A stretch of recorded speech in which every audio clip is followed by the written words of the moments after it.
ବାଲେଶ୍ୱର ରେମୁଣା ବାଲଗୋପାଳପୁର ଶିଳ୍ପାଞ୍ଚଳ ସ୍ଥିତ ଇମାମୀନଗର ଶ୍ରୀଗୁଣ୍ଡିଚା ମନ୍ଦିର ମେଳା ପଡ଼ିଆରେ ପ୍ରତିବର୍ଷ ଭଳି ରଥ ଉତ୍ସବର ପଞ୍ଚମ ଦିନରେ ବିଭିନ୍ନ ପ୍ରାନ୍ତରରୁ ହଜାର ହଜାର ଶ୍ରଦ୍ଧାଳୁଙ୍କ ଭିଡ଼ ସାଙ୍ଗକୁ ବାଲେଶ୍ୱର ରାଣୀପାଟଣା ସ୍ଥିତ ଦୃଷ୍ଟିହୀନ ଛାତ୍ରଛାତ୍ରୀଙ୍କ ଦ୍ୱାରା ଭଜନ ସନ୍ଧ୍ୟା, ଏକକ ନୃତ୍ୟ, ପ୍ରତିଷ୍ଠିତ କଳାକାରଙ୍କ ଦ୍ୱାରା ହରିନାମ ସଂକୀର୍ତ୍ତନ ଏବଂ ଶ୍ରୀକୃଷ୍ଣ ଚରିତ ରାସଲୀଳା ଅନୁଷ୍ଠିତ ହୋଇଯାଇଛି।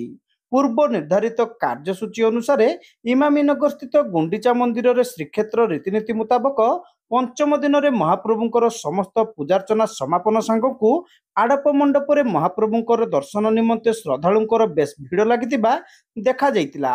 ସମସ୍ତ ରୀତିନୀତି ସମ୍ପନ୍ନ ସାଙ୍ଗକୁ ସକାଳ 10:30 ଘଟିକାରୁ 12 ଘଟିକା ମଧ୍ୟରେ ତୁଳସୀ ଅଭିଷେକ,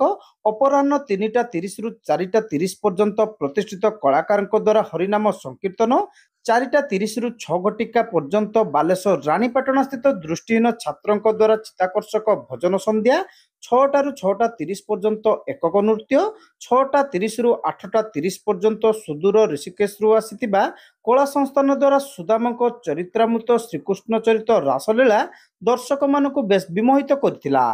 ରାତି 8:45 ଶୟନ ଆରତୀ ଅନୁଷ୍ଠିତ ହୋଇଥିଲା। ସେହିପରି ଜଗନ୍ନାଥ ମନ୍ଦିର ସ୍ଥିତ ଆଡ଼ପ ମଣ୍ଡପରେ ଆୟୋଜିତ ଏକ ସମ୍ବର୍ଦ୍ଧନା ସଭାରେ ବାଲେଶ୍ୱର ଜିଲ୍ଲାରେ ICSE, CBSE ଓ BSE ଅଧୀନରେ ପ୍ରଥମ, ଦ୍ୱିତୀୟ, ତୃତୀୟ ସ୍ଥାନ ଅଧିକାର କରିଥିବା ସମସ୍ତ ଛାତ୍ରଛାତ୍ରୀ ତଥା ଇମାମି ପେପର ମିଲ୍ସରେ କାର୍ଯ୍ୟରତ କର୍ମଚାରୀଙ୍କର ସମସ୍ତ ଛାତ୍ରଛାତ୍ରୀ ଯେଉଁମାନେ ଦଶମ ଦ୍ୱାଦଶରେ 90%ରୁ ଅଧିକ ମାର୍କ ରଖି ଉନ୍ନୀତ ହୋଇଛନ୍ତି ସେମାନଙ୍କୁ ନଗଦ ରାଶି ଓ ମାନପତ୍ର ଦିଆଯାଇ ସମ୍ମାନିତ କରାଯାଇଥିଲା।